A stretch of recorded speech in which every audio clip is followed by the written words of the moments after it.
जय हिंद, जय माँ भारती। प्यारे विद्यार्थियों, मैं साउसर आर्ट्स कोचिंग क्लास ब्यावरा से मैं सभी का अभिनंदन करता हूँ क्लास के अंदर। और मैं आपको निवेदन करता हूँ कि अगर आपको मेरे राजनीति विज्ञान के सभी वीडियो प्राप्त होने चाहिए या सभी वीडियो देखना है, समझना है, तो आप मेरे इस चैनल को सब्सक्राइब कीजिए और बेल आइकन घंटी बजाइए, जिससे कि आपको निरंतर मेरे जितने भी वीडियो हैं राजनीति से संबंधित वो सब आपको प्राप्त होते रहें। ध्यान दीजिए आप लोग, मैं आज समझाऊंगा आपको शीत युद्ध। शीत युद्ध क्या था? शीत युद्ध मुख्य रूप से देखा जाए तो दो विचारधाराओं का आपस में टकराव था। शीत युद्ध देखें तो सबसे पहले आता है इसमें द्विध्रुवीता। जब हमारा देश, जब द्वितीय विश्व युद्ध के बाद जब विश्व में एक व्यवस्था बनी थी, उस व्यवस्था के अंतर्गत कई बड़ी बड़ी महाशक्तियाँ थी, वो कम से कम छोटी हो गई थी, समाप्त हो गई थी, और कुल दो महाशक्तियों के रूप में दुनिया उभर रही थी। उसी को हमने कहा जाता है दो ध्रुवीयता। दो ध्रुवीयता का अर्थ क्या होगा? विश्व का दो भागों में बट जाना। जैसे कि सोवियत संघ और उस समय अमेरिका के रूप में हमारा विश्व दो भागों में बट गया था। उस दो भागों में बटने के क्या कारण थे? किस कारण से विश्व दो भागों में बट गया था, दो ध्रुवों में बट गया था? तो उसके मुख्य कारण थे दो महाशक्तियों का उदय होना। मुख्य रूप से उस समय दो महाशक्तियां सोवियत संघ और अमेरिका यूएसए मुख्य रूप से उभर रही थी, जो कि अपने मित्र राष्ट्रों की संख्या बढ़ाने का प्रयास कर रही थी। दूसरा, बड़ी शक्तियों की संख्या कम होना। द्वितीय विश्व युद्ध के पहले विश्व के अंदर कई बड़ी शक्तियां थी, लेकिन बाद में सभी शक्तियां सिमट कर रह गई द्वितीय विश्व युद्ध में, क्योंकि सभी शक्तियों को काफी हास हुआ था। मुख्य रूप से दो महाशक्तियां उस समय उभर के सामने आई थी।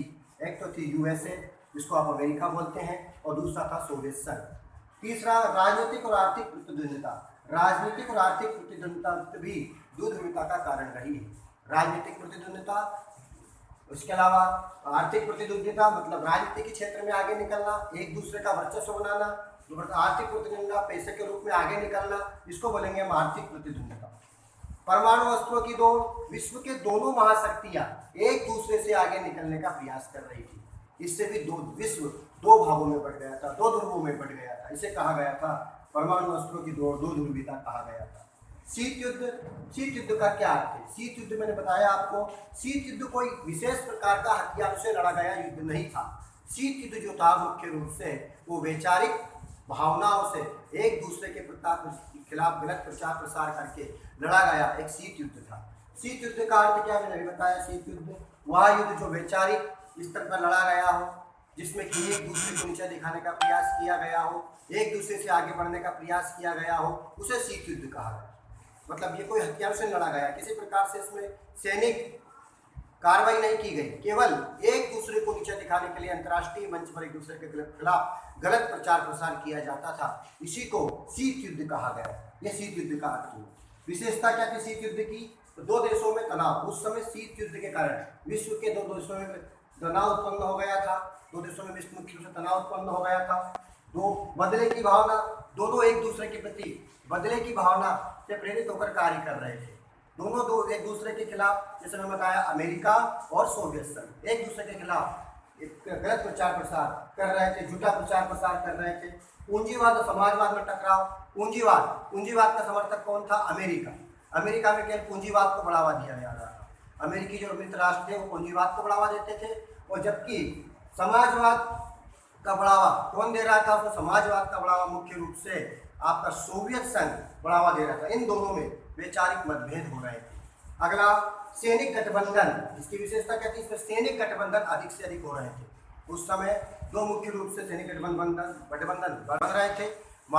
मुख्य रूप से माल्टा, याल्टा, इसके अलावा सैनिक गठबंधन बन रहे थे, जैसे कि एक अमेरिका समर्थित था और दूसरा था सोवियत संघ समर्थित। सोवियत संघ समर्थित जो सांगठनिक संगठन था, वार्सा पैक्ट था, ये जगह जगह अपने हवाई अड्डों का निर्माण कर रहे थे।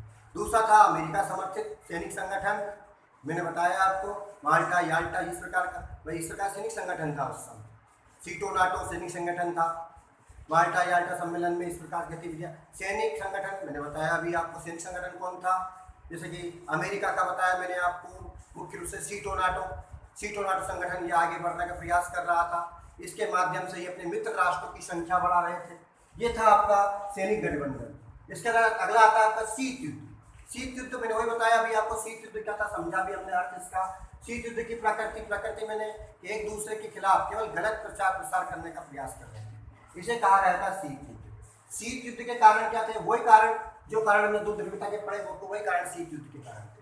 विचारधाराओं का टकराव, दोनों की विचारधाराओं में टकराव, एक पूंजीवादी समर्थक था और एक समाजवाद का समर्थक था। एक पूंजीवाद और एक समाजवाद, दोनों एक दूसरे के प्रति विचारधाराएं अलग अलग होने के कारण एक दूसरे की जो विचारधाराएं थी दोनों देशों की दूसरे देशों में फैलाने का प्रयास कर रहे थे, ताकि उनका संगठन बड़ा हो, उनके मित्र राष्ट्रों की संख्या बढ़े। ये इनका प्रयास था।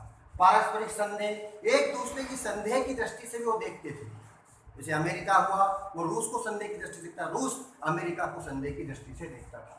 दो विश्व नेतृत्व करने की इच्छा, वो सामान्य कारण थे, विश्व नेतृत्व करने की इच्छा, उनको विश्व नेता बनने की इच्छा थी, चाहे वो अमेरिका हो, चाहे वह रूस हो या सोवियत संघ हो, दोनों मिलकर विश्व नेतृत्व करना चाहते थे, विश्व का नेता बनना चाहते थे। इस कारण से शीत युद्ध उनमें बढ़ रहा था।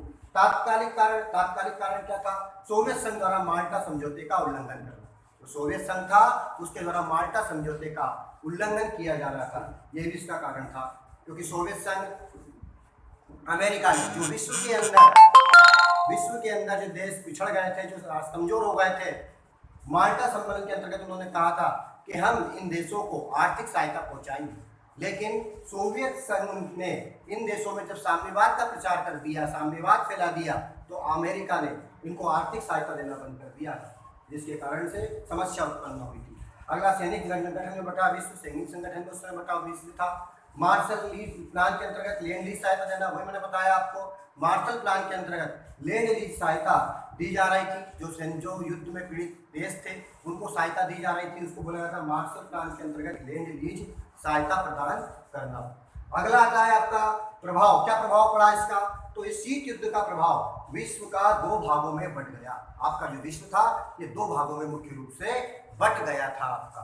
अगला था सैनिक संगठन का उदय, सैनिक संगठनों का उदय हो रहा था, शस्त्रों की दौड़, हथियारों की दौड़ हो रही थी। एक नया गुट निरपेक्ष आंदोलन का उदय, गुट निरपेक्ष आंदोलन का उदय हुआ। न तो कोई इस गुट में शामिल चाहता, ना कुछ उस गुट में शामिल होना चाहता, एक नया गुट बनाया जिसे कहा गया गुट निरपेक्ष आंदोलन। विश्व में राजनीतिक अस्थिरता, विश्व में उस समय राजनीतिक अस्थिरता फैल रही। शीत युद्ध के क्षेत्र क्या थे, तो बर्लिन की नाकेबंदी हुई। दूसरा कोरियाई संकट 1950 में पैदा हुआ, जिसके अंतर्गत यूएसए और अमेरिका और यूरोप दोनों ने मिलकर एक नया संगठन एकता बनाई थी और रूस और चीन एक साइड हो गए थे। तीसरा था क्यूबा का प्रक्षेपात संकट 1962 में, क्यूबा का प्रक्षेपात संकट खड़ा हुआ था, जिसमें से दोनों देशों ने मिसाइलें तैनात कर दी थी। अगर यहाँ से भी भूल चूक होती तो पूरी दुनिया समाप्त तो हो सकती थी।